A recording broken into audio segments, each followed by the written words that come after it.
Our speaker today is Anjoli. This is an odd one to introduce because almost the entire material of it is her not only situating herself in relation to the topic, but also calling into question what the implications are of doing that.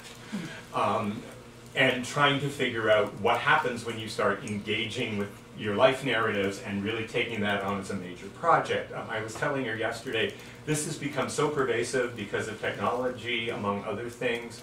So for example, a cousin I don't hear from hardly at all last week, I got an email asking, said, Craig, I have a favor.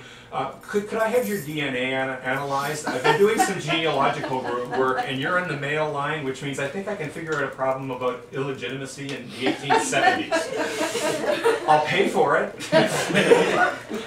That notion of, in some ways, simultaneously, as those presentations I was talking about, having to simultaneously live imaginatively, and in terms of the research at the time of her great-grandfather, her grandfather, her father, and herself, that's in some ways the subject of what she's going to be talking about today. So I basically will let her introduce and problematize herself in the actual paper. But I did want to mention a couple of things just about Anjoli in relation to the English department. So what I did was I went back in, and this is probably the better way in terms of just having a sense of what kind of person she is, what kind of work she does, and why it's important. These are redacted paragraphs removed from letters of recommendation I wrote from her. One to get into the PhD program, the other for the grant that got her to India. So this is me trying to convince our department, as if we needed convincing, that she should be in the PhD program.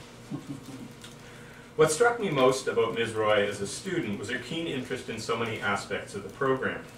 She was accepted into the creative writing program, and she fully intended to finish the program in 2 years, which she did. Her thesis itself was very ambitious, a substantial novel that was roughly twice the length of most MA theses.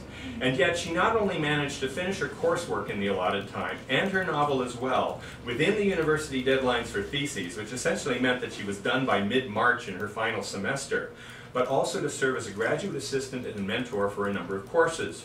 Furthermore, she was able to manage this demanding schedule, and I haven't even mentioned her work hours as a student editor for 2 different publications, while apparently retaining her interest and energy for all of it. Comments on enthusiasm and recommendation letters often can seem like substitutes for actual abilities or accomplishments. In this case, though, Ms. Roy's engagement with her work is the characteristic that makes possible both the amount, the quality, and the efficiency of it. And this is for the Wadamul. I've looked over Ms. Roy's proposal, and I think she makes a compelling case for why a Wadamul scholarship for the study of India would be invaluable for her planned work. Her writing will benefit greatly from the huge range of archives and resources she will consult in India. I would also like to mention that this is not simply a matter of Ms. Roy making up her methodology as she goes along. She is a highly trained editor, oral historian, and archival scholar with a great familiarity with biographical and autobiographical writing, criticism, and theory, who will bring a discipline and thoroughness to her time in India that will lead to highly profitable results. It gives me great pleasure to introduce Anjoli.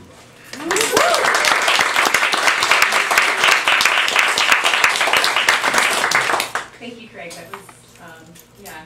My plan is to not cry. I actually cry often in my talks, which is like, I don't know what that's about. I mean, I talk about things that I care about, but the crying I have to get over. But thank you, that was really generous.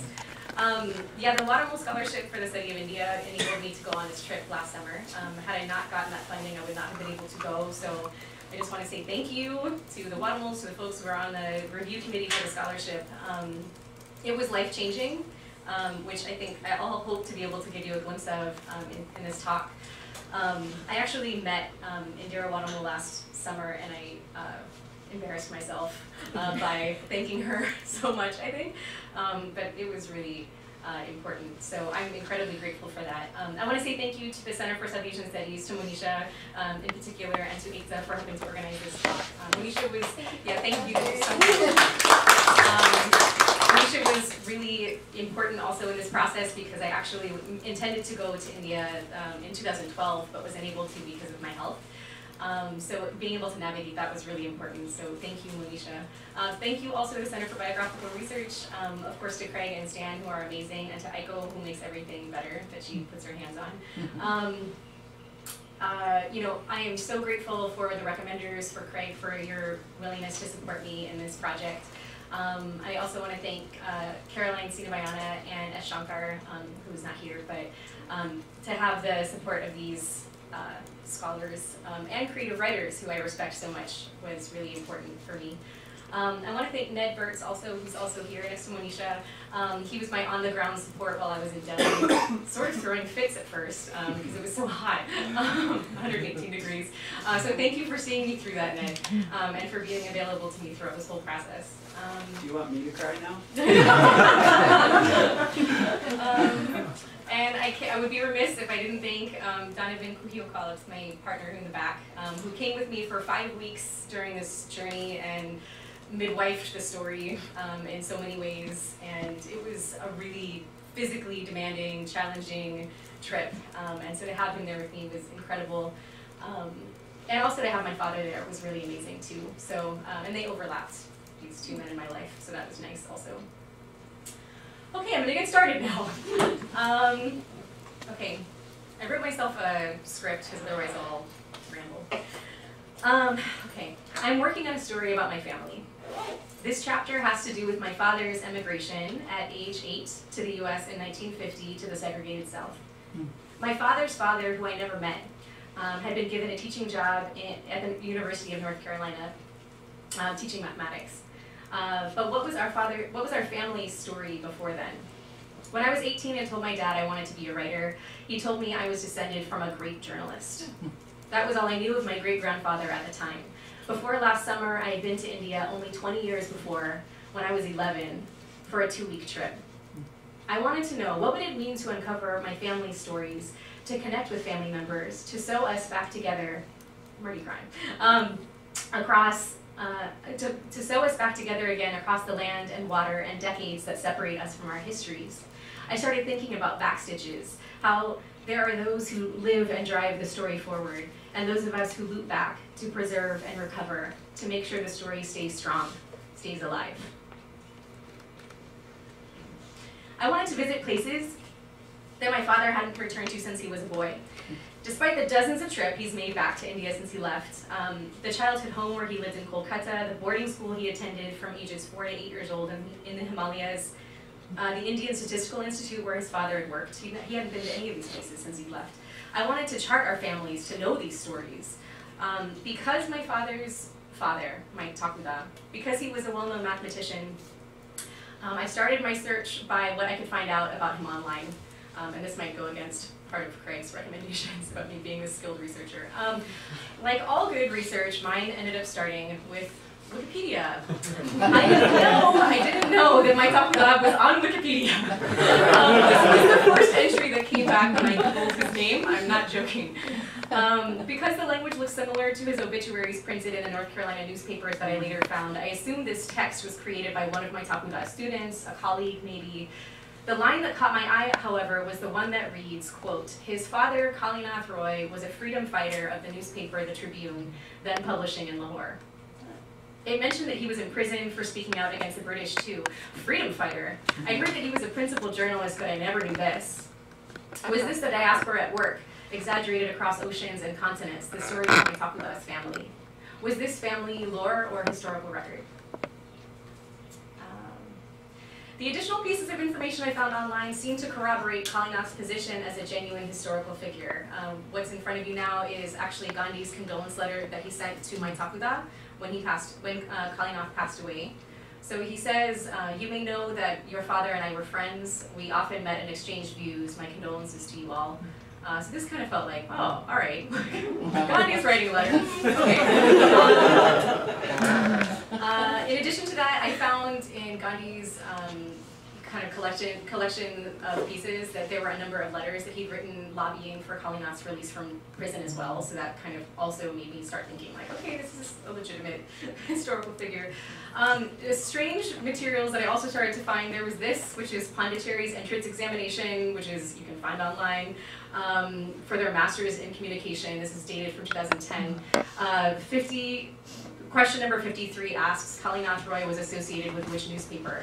And if you look at it closely, the last question on this segment at least is asking which musical instrument Ravi Shankar would play, which is like a pretty, like, these are like common sense questions. The fact that like knowing what newspaper my great-grandfather worked for was on the same plane as that, it was kind of impressive to me. So I started to get excited.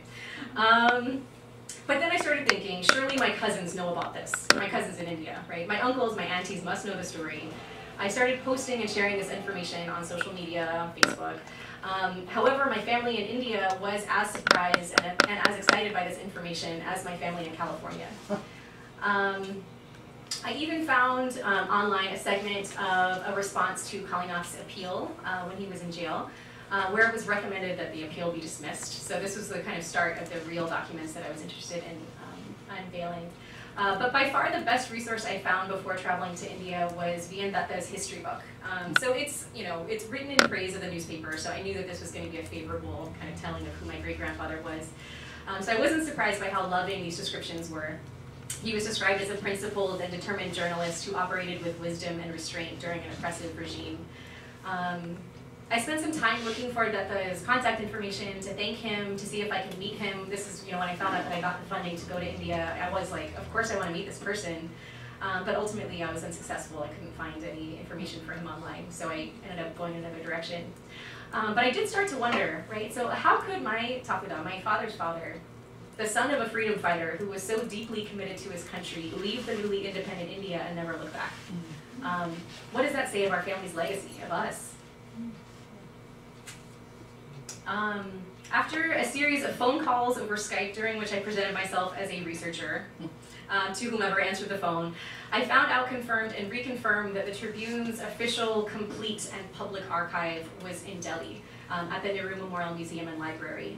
So with this information in hand and with a number of other constraints, we ended up charting our travel plans, which if you look at the very top of this screen is actually ridiculous. Like this is not the most cost-effective way to do this. But we wanted to start in Kolkata, where my family is, as a way of kind of easing the transition, and because they were also pretty excited to see us. It had been 19 and a half years at this point. And then we went to Delhi, in the north, and that's where Daniel and I were for a few weeks. And then we ended up coming back to go to Kurseong, which is where my father's boarding school was. And then the three of us went back to Delhi, and then we did a bit of a tour to the Golden Triangle. Donovan left, and then my father and I ended up going up to Chandigarh. So, and to Amritsar, back to Delhi, finally back to Kolkata. We did a lot of traveling. So this is just, I'm sorry that it's not easier to read, but you get an idea of what our plan was. So this is a couple of pictures of Kolkata when we arrived. That's my cousin and I in the bottom left corner. And this was us in Delhi. We ended up doing this tour. Like on the first day we slept, and then the second day we went to the archives and we got our permission to access everything. We had all of our letters. We got our subscription confirmed. It was great, like easy, almost like confusingly easy. And then we did the tour in the afternoon heat because we were really smart about planning this. And this doesn't convey how hot it was. It was like searingly hot. Amazing, amazing experience. Okay, so this is a picture of the Nehru Memorial Museum in the left side. But from Datta's book, I knew that Kalinath had been arrested on April 17th, 1919, and that he died on December 9th, 1945. So this was really the time period that I wanted to look at. I mean, the trouble with this, of course, is that the Tribune is a daily newspaper. It's still in operation, and Kalinath would write these 3 to 4 column articles 6 days a week. So if I wanted to look at everything, that's quite a lot, across a 30-year career, nearly 30-year, just for this one newspaper. So I decided to hone my research and to be thinking about, I really wanted to look at April and be thinking about what articles were the British looking at that they found to be so seditious. Unfortunately, upon arrival at the museum, I discovered that they actually were missing those 3 months that I wanted. Manisha's looking surprised. So they were missing April, May, and June 1919, the exact time period that I wanted. I was like, what is happening? I was devastated, but ultimately remembered that I had seen in the early research that Donna and I had done before going to India that there was a quote that was online from Gandhi's Young India, a newspaper that he also had edited, and he had mentioned in it, he had described some things about Kalinath, and there was actually mention in that he decided to reprint the articles in full in Young India. So thankfully, the Nehru Memorial Museum did have copies of that. So I was able to kind of work through this information instead.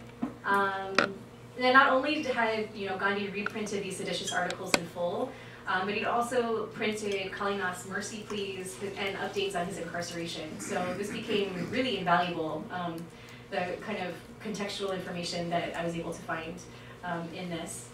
Unfortunately, 6 of the microfilm pages had heavy black blotches in the upper corners that made reading a good portion of the seditious articles impossible. And what I could read, I learned that the text of the judgment that the Tribune's, I learned from the text of the judgment that the Tribune was circulated to about 4,500 to 5,000 people daily, and that Kalinath was specifically accused of fostering sedition by written words and promoting feelings of enmity and hatred among His Majesty's subjects. The judgment said, quote, "We bear in mind how soon after the appearance of these articles, the serious outbreak took place in Amritsar." My assumption there is that they're talking about the Jallianwala Bagh massacre. And so it's kind of fascinating to imagine that the British were trying to argue that Kalinath's articles would create a situation in which the British would feel justified in opening fire on a peaceful crowd of people in an enclosed courtyard, which is what happened in Jallianwala Bagh. To give you a taste of Kalinath's writing style, that the British found to be so unsavory, I'll give you a quote from one of his seditious articles. It's up here too, and you probably want to read through that whole thing. But before I get to that, I'll just say that, by way of background, the British had proposed in this moment in March 30th, 1919, something called the Rowlatt Act, right? This was passed in March 21st, sorry, by the Imperial Legislative Council. And the goal of this was to extend the emergency measures of the Defense of India Act from World War I to control public unrest and root out conspiracy. So in short, the government would be authorized to intern or imprison any person suspected of terrorism for up to 2 years without trial, and allowed for stricter control of the press, arrest without warrant, indefinite detention without trial, and juryless trials. The accused was denied the right to know the accusers and the evidence used in the trial. So as you can imagine, there was a kind of huge response to this. And the British were sort of trying to poo-poo it and say it's just an act, it hasn't been passed yet, it's not made into law yet. So this quote is from one of the articles that Kalinath wrote that the British then pointed to and said that this was seditious. So I'll just read out some segments of it. The British could not have been in India for over 150 years, and in the Punjab itself for more than half a century, without making it clear to all sections of the people that a state of things such as the Rowlatt Act has introduced is entirely un-British. And then moving down, do you say that the machinery of the law is not yet enforced, that it cannot be brought into force except under notification by the government of India? Quite true, but can you blame the people if, in view of their past experience, they regard this as a formality which is in reality no safeguard? Can you ask them to make a difference between the government of India, the local government, and the local authorities when you do not yourself make any difference, as they find that once an action is taken by an executive authority, no amount of appeal to higher authorities succeeds in getting it reversed? The masses of India are no fools. They are as intelligent as the masses in any other country, more intelligent perhaps than the masses in many other countries. They know what is what. They cannot be successfully duped. So you get kind of a sense, what's fascinating I think in this moment was Kalinath was still working within the structure of saying, almost like an endorsement in the concept of empire and imperialism, and that the goal here of being equality within the empire, holding the British to their own standards, saying that in order for the empire to work, you have to be at these same levels. But of course what's embedded in this is the understanding that because you're doing this to us and because we have to distrust you, we aren't on equal footing, and you have to admit your subjugation. The line about more intelligent than the masses in many other countries sort of stung me a little bit, but I'm deciding to imagine that as meaning maybe England. Okay, so amid having to reserve microfilm readers a week in advance for a few hours at a time and being sure to turn off the machine for 10 minutes of every hour to prevent it from overheating, yeah, it was 118 degrees in Delhi. I concentrated on obtaining copies of Young India that pertained to Kalinath and also to getting copies of Kalinath's writings around key historical events, and particularly his last few months of working at the Tribune before he passed away in 1945. In his mercy plea, I learned that Kalinath's wife had died in 1918, so the year before, from the flu, leaving him with 3 small children, his widowed mother, and numerous other dependents to take care of. Who was this third child? I knew of my Takuda, that's my grandfather, and his younger brother, but I thought that was it. I asked my father, and he didn't know. His cousin, although he was ill, also was able to communicate that he didn't know anything about the third sibling either. What had happened to this child? The Tribune and other newspapers also responded to what they felt was the poor treatment of Kalinath under the understanding, because this was rigorous imprisonment that he was sentenced to, so that meant he had to do manual labor. So he was made to grind 12 seers of corn per day, which is approximately 25 pounds. I thought this was fascinating. I didn't even know that corn was really a crop in the north, but maybe that's something I need to look more into. It also mentioned, more than one of these newspapers called out the fact that he was quite ill and that he had to be in the hospital, in the prison infirmary for his colitis, and a generic medical term. I know that's the case, but this struck a chord with me because that's a chronic condition that I have also, and none of my family in the U.S. Suffers from that, so that felt like something. They also mentioned in here his inability to digest chapatis, which, they were saying, like, he's a Bengali, he needs rice. These are people like outraged in the newspapers, or his friends, yeah. But that was also something because I also cannot digest wheat. So these were just surprising findings. Let's see. So the amount of support that was being kind of made around Kalinath was really quite amazing. I mean, in the issue of Young India that Gandhi edited, where he actually was like, I want to be sure that you know who is writing this, because if anyone gets in trouble, it's on me. He even says he didn't know who Kalinath was at this time. This was their first exposure, this is the first time that Gandhi even had heard of him, I think. But the kind of support that he was able to make around getting him released is just kind of overwhelming. There were articles that were printed in these other newspapers, The Leader, The Hindu, Bengali, The Servant of India, New India, all calling for the release of Kalinath. Gandhi had a call to prayer regarding Kalinath's release. He also had a circular that I have copied here, which is basically a kind of mass letter to send out to people calling for Kalinath's release as well. Gandhi also wrote more than 12 letters to prominent officials. And of that, he also included Jinnah, the would-be founder and first Governor General of Pakistan. So it's like, what is happening here? And again, how does my family not know this story? How do we not know this story? Let's see. This is from July 5th, 1919. That was also in the press. It says, this is just again to give an idea of like, did people in the moment like care, they know that he was incarcerated, what kind of language is being utilized to leverage the reason that he needed to be released. So this is an example. It says, if in such a case of patent miscarriage of justice, justice is denied, Mr. Kalinath Ray will no doubt continue to suffer, but the faith in British justice, if any political value is to be attached to this faith, will receive a rude shock throughout India among all classes. If the government thinks it worth its while to pay the heavy price and not to release Mr. Roy, well, it may act as it likes. But the Indian publicists have done their duty. So again, thinking about all those articles, all those other newspapers that were printing these kind of same calls for his release. Ultimately, because of this, Kalinath's 2-year sentence was commuted to 3 months. And it was reported in the press, I'll read this to you also, I'm sorry, I don't mean to read out slides, but I think they're important. We welcome the release of Babu Kalinath Ray. We do not know what the Privy Council will have to say on the case. The Court of Indian Public Opinion has pronounced upon the case in no uncertain terms. Mr. Roy was unknown to India. He was content to serve his country silently as a journalist. He has leapt to fame through his suffering. We hope to see Mr. Roy installed in the editorial chair again and fearlessly voice and mold public opinion. He will now do so with the knowledge that his countrymen will not allow injustice to go unredressed.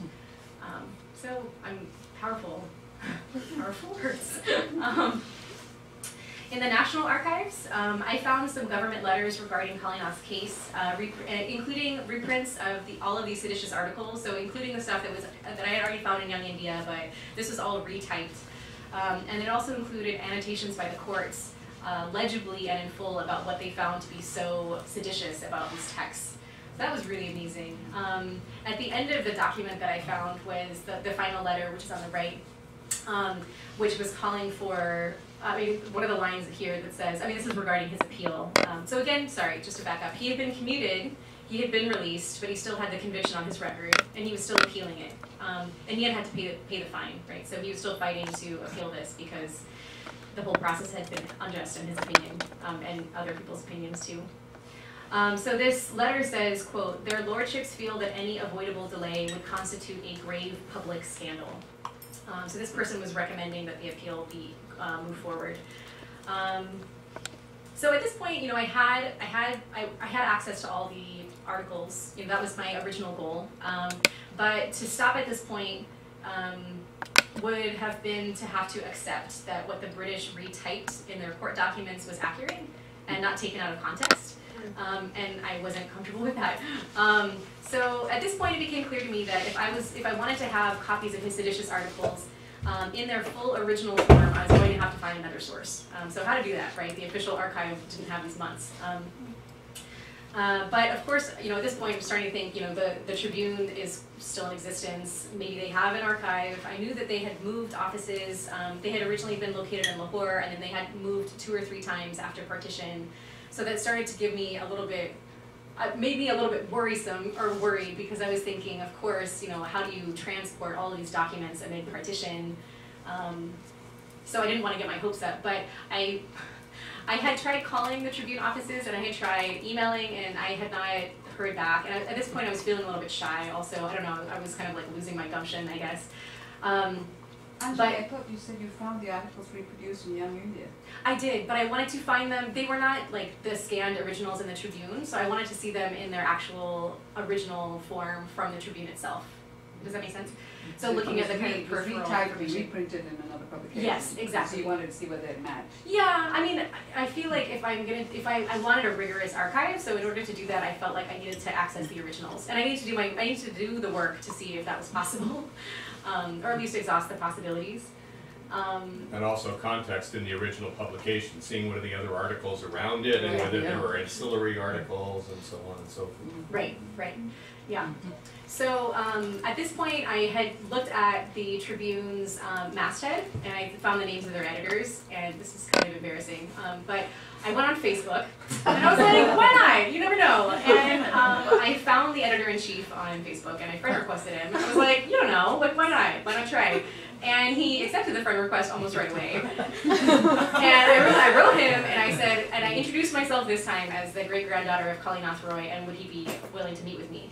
And he wrote back almost immediately and said, of course, and gave me his private email address and his assistant's email address, which was pretty awesome. So we set up a time to meet that was going to be in a couple of weeks to make that journey. In the meantime, I found this other document in the National Archives, because I was trying to think, was the appeal successful? I wanted to see that through as well. And there was this listing in the National Archives database that said this, right? It said that the refund of the fine imposed, oh sorry, I retyped that badly. I have a scan of this also. Refund of the fine imposed on Kalinath Ray, editor of the Tribune by martial law tribunal, right? So, he got the fine refunded. There's a copy of the pardon granted by His Excellency the Viceroy. So this looks like it was successful. I went to ask for a copy of it, and unfortunately it was stamped NT, which means non-transferable. And when I asked the director of the archives if he knew where I might be able to find the text, he said that I might consult the India Office Library in London. So I'm in the position of either, if I really want this document, which I do, because I'm like, I have sticky fingers about all this stuff now. I either can hire someone, which I guess you can do. There are people who work and do this on people's behalf. I don't know what that would cost. Or I could go to London Yeah. Okay, so I had all the, like, this was all feeling amazing at this point. And by this point, Donovan and I left Delhi and we went to Kurseong, which is again where my father's boarding school was. And you can imagine what this might have felt like coming out of 118 degrees, desert, dusty, sweaty, and then to this beautiful place, which I wasn't expecting at all. I'm gonna read this story.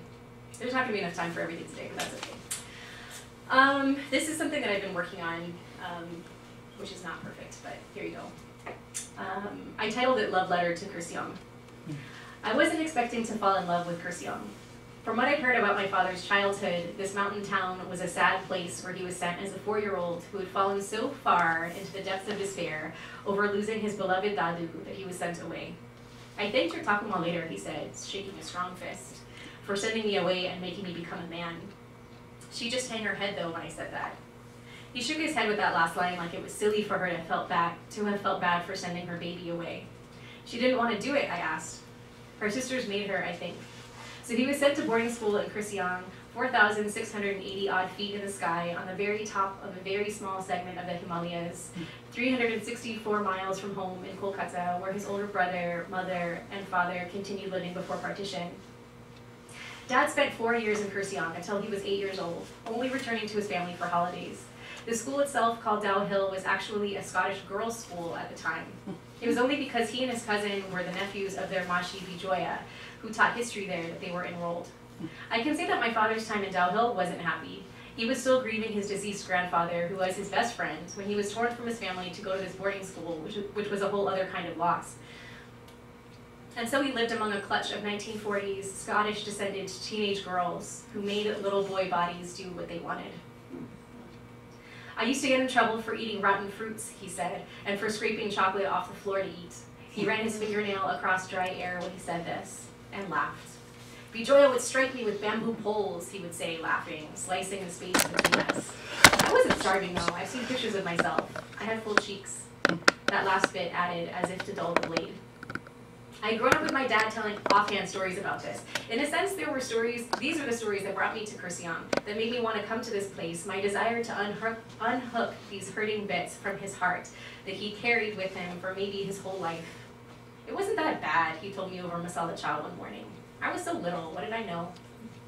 All along, I had thought Kurseong would feel haunted, that I would want to track someone down. I joked about wanting to punch someone, not my long-dead Takuma, or my aunties, of course, but those girls, maybe. So when we arrived at Bagdogra, the nearest airport, I wasn't expecting to breathe in the green of the Himalayas on a slow switchback climb past towering mango trees with their hard, sour fruits aching to be pickled, or to find myself falling toward the gentle tumble of the Balasan River where village kids dove headlong into rushing waters, or to swoon for long, cloudy views of terraced tea gardens, or the signs warning drivers to give way to drunken elephants who were regularly plundering tribal people's fermented corn and grain, or to be given access to the storytelling of our generous guide, Sabin, who told us about growing up the son of a mother who secreted sacks of the best tea to dry, twist, and ferment at home because folks who work the land should have the best of what they labor for. I wasn't expecting stories of ironwood trees that shrunk as they aged and looked like Valhalla, becoming more dense and sounding like stone when they were cut for long-lasting firewood, or the cicadas that told local kids when it was playtime they were loudest in the morning, or how my dad and the other mountain kids would venture into the forest to collect massive, block-sized flying beetles to battle to the death. I wasn't expecting Kurseong, known for its azaleas, the land of the white orchids. As we wandered into our umpteenth stop on the side of the road, mid-climb to the Cochrane Hotel, Sabin handed me, wordlessly, a flat string of lemongrass for the mosquitoes he saw me itching away. I wasn't expecting any of this. When we arrived at Dow Hill School, I was expecting the chills I got later as we walked past the dorms, as I gazed into the faces of the older teachers, as the current headmistress told us that she had no records to show us of the kids Dad went to school with, even though we all knew that these schools hold on to every single piece of paper they write on. When we finished the tour of the school and the school guides left us, Dad and I gravitated toward a color-turned reflection pond inside the school's gates on a gravel roadway. Donovan stood just behind us, but a ways off to give us privacy. Dad and I considered the Victorian-style school before us. It looked massive. Clouds misted across it, erasing buildings and clumps of trees, only to reveal them and take them away again. Dad was visibly uncomfortable. Maybe he was thinking about the mountain, about wanting to make it to Darjeeling before the rain, about wanting to descend a bit out of this cloud before we lost light or the roads got too slick. He'd angled his body toward the front gate, toward Sabin, who brought us there. He was clamping down. This much I knew from being his daughter. He didn't want to talk about this anymore, which meant I had to let go my desire to exorcise this place from my father's heart.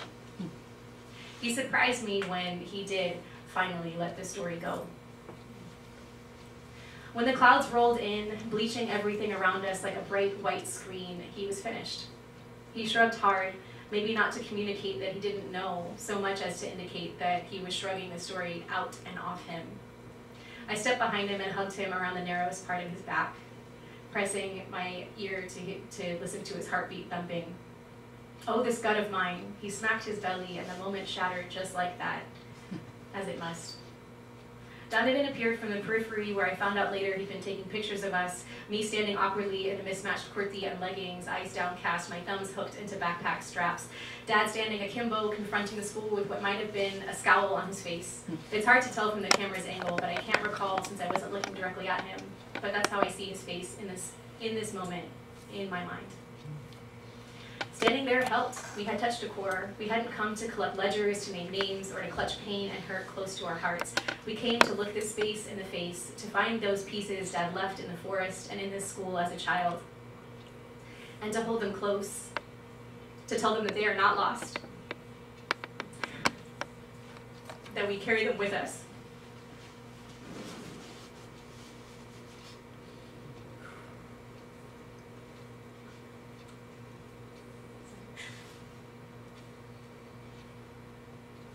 And that they are safe now, that we love them, that we are loved. Maybe that's how love works, waiting for us after 60 plus years, filled with all those things we don't expect, in what could be the most unsuspecting and devastatingly beautiful places. Well, you know, can't break a crying streak. Okay, yeah, Kurseong was a huge moment for us. We moved on to Darjeeling after that, and after that we ended up returning to Delhi and going on the Golden Triangle tour because my father insisted that Donovan was coming to India for the first time. He had to see the Taj, so we did, and we bid him goodbye, which was very sad. And then my father and I returned to Delhi, the two of us, and then started our journey farther north to Chandigarh. Okay, so Mr. Changappa was this amazing man, you know, responsive on Facebook, generous, and he spent the entire afternoon with us when we arrived, and gave me a bunch of newspaper clippings about Kalinath that they had printed in the Tribune on their kind of anniversary years, including this one, which was probably the youngest picture I've seen of him, which was when he was 45 years old, a few years after the incarceration in 1919. So that was pretty cool. He also gave us a cursory tour of their private archives. You know, and he was embarrassed. He kept saying, like, "Oh, it's so dusty. I'm sorry." I was like, "Are you joking?" But he kept assuring us, like, the archive's complete. It's complete. We have everything. And I was just like, okay. He's like, and he told us, he's like, "Come back after lunch. We'll pull out whatever you want." And I was like, okay, 1919 would be amazing. And we left, and I like wolfed down lunch, trying to prepare myself, still telling myself, you know, they could have lost issues, maybe even whole months. The fact that the official archive in Delhi didn't have these months already made me worry, right? The newspaper had moved so many times. And he had said even that many of the papers in the private archive that they had in Chandigarh were donated by private subscribers. So who knows? Like, there had to be holes, right? Bracing myself. And so we came back from lunch. But there it was, April to September 1919. And, you know, Mr. Changappa kind of guided us into the room like it was no big deal. He's like, "Just be careful, these are the only copies we have." And he was happy for us to stay as long as we wanted, taking as many photographs as we pleased. So I have, you know, original copies of, or, you know, photographs of the originals of Kalinath's seditious articles in context now, which feels like something. So that's exciting. As an additional boon, he also said, "Oh, you should talk to Datta, the historian who wrote this book that I had ordered, you know, before I went to India." And I was like, "Yeah, I know, I've been trying to find him." And he handed over his daughter's cell phone numbers like it was no big deal. So, you know, I knew that he just had a surgery and that he was physically ailing, but that his mind was sharp. And so my dad and I returned to Delhi after visiting Amritsar and the Wagah border. And we had like 2 days left, and we went to go see that, which was really amazing. So, I mean, in talking to him, you know, this is someone who's read everything that I've read and more, you know, and a lot more, like way, way more. But, you know, the way that he talked about Kalinath was so exciting. And I confided in him, and I said, you know, I felt so sad when I was reading Kalinath's Mercy Pleased, only because I felt like even though he was maintaining that sense of justice, that demand for justice, he was laying himself out on the ground, you know, or that's how it felt. And I was like, I don't know what to do with that. I mean, to give you an example, like, you know, this is part of his mercy plea here. This is actually going to the Viceroy at this point. So he had done this. He had sent many versions of this letter out. These are Kalinath's words. Under the divine law, even the worst sinner is not exempt from grace. And your Excellency's humble petitioner, who is conscious of no guilt whatsoever, so he's holding his own, ventures to hope that he will not be denied the prerogative of mercy. In view of the eternal verities of justice, righteousness, and clemency, which are the formulations of the British government. So Datta's daughter, she's actually one of his daughters, Nonika, is a historian at the Miranda House at the University of Delhi, and she reminded me that these apologies functioned as testimonies. And she said, you know, they were an extremely articulate generation. They were uncomfortable with the Raj, but at the time they believed in some principles of the British Raj, in the principles of imperialism and the empire. They wanted to hold the British accountable to those principles. And Datta added and said, until the massacre, he's talking about Jallianwala Bagh, they were collaborators. When the ugly face of imperialism appeared, the non-cooperation movement began. The Jallianwala Bagh massacre changed the idiom of Indian nationalism. So, yeah, I'm getting to be too close. I might have to, should I stop? I should stop here. Yeah. A couple more. Okay. Okay. 20. Yeah, I'm gonna fast forward through this. Okay, so, okay, when, I rehearsed this so many times, I just get up here, I'm so gabby, I'm sorry. So when we were leaving for Kolkata, I had these questions in my mind still, namely, who was Kalinath's third child, and why was this child never mentioned, and why does no one know about her, or him?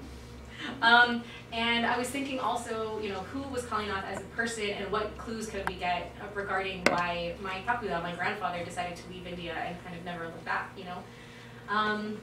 And so there was this really incredible day, this is 23rd July 2014, that we ended up visiting ISI, which is the Indian Statistical Institute where my Kapula used to work and kind of made his name as a mathematician. And we were going through this museum and they were like, oh, please don't take pictures.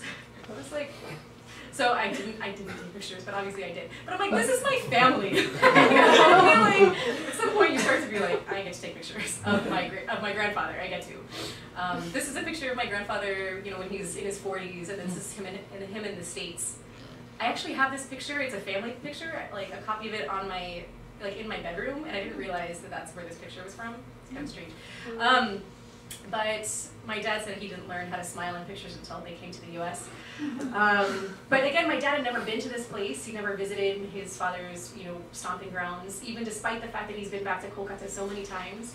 And what was crazy about this is when we were talking about this with our family, like we were sitting, because I have cousins who still work at ISI, we had mentioned about that third child, like what is that about? And my cousin Ranajit pulls up on his computer, he pulls up the Wikipedia page, like the one that, you know, I started this talk with. And I was like, what? And he's like, oh, I have to change this. And I was like, what do you mean? I was like, oh my God, you wrote this? And he was like, yeah, I wrote it like 6 years ago. I wrote it in 2006. I sent it to your dad. And my dad is sitting there like, I don't remember that at all. It's totally embarrassing. But the crazy thing is it wasn't until, even though we pulled up the Wikipedia page like that day, it wasn't until the next day that my other cousin put it together that we had been at ISI for the 50th anniversary of my grandfather's passing. When we had no idea. And so that was this Wikipedia thing. The other thing is we wanted to go to Beaton Street, so if you remember, if you had read that at all, I didn't give you any time, but the condolence letter that Gandhi had sent was to this Beaton Street house, right, 33/2 Beaton Street. And I asked Dad, I was like, oh, have you gone back there? And he's like, oh, no. like, what? Why not? And so it was close to ISI, we decided to go. And you know, there were so many, like the addresses on the street felt like there were so many like 32/whatevers, like it was just like blocks and blocks and blocks, so it's like we're building this momentum. My dad walks fast anyways, and he's basically trotting by the end of this, and you know, there's this man kind of hanging this white fabric that looks like, you know, magical and gold. I don't know, it was like, we were in a different place. And we went to go and cross this little alley to continue on Beacon Street, and my knees start to ring, and I'm like, I feel like we're close, Dad, and he's like, yeah, I feel like we're close too, and he's getting irritated at this point, like, where the hell is 33? And he's like, I feel like it looks like, it's like one of these houses, like one that's like kind of back in the street, there's a gate around it, and he starts to, he like darts across the street, and he's like, it is this. And there was a lock on the gate, but my dad takes off because he's like, he remembers every day with his grandfather, the one who he loved so much and who he was so sad about losing when he was sent away. He remembered that his grandfather, the ophthalmologist, would take him every day, and he would hold on to his little finger, and they would go to the bank, and they would deposit a day's earnings. And my dad would put the money on the bank teller's desk, and a little bit would go into my dad's account, and like the rest would go to my grandfather's. So we wanted to find this bank, so he's like gone already, leaving me and Piali, one of my cousins. And Piali just looks at this gate, and she's like, it's not locked, and she just takes the chain off and pushes in, and walks in not only one threshold, but two, like, so there's this inner threshold that she just walks right into, no problem.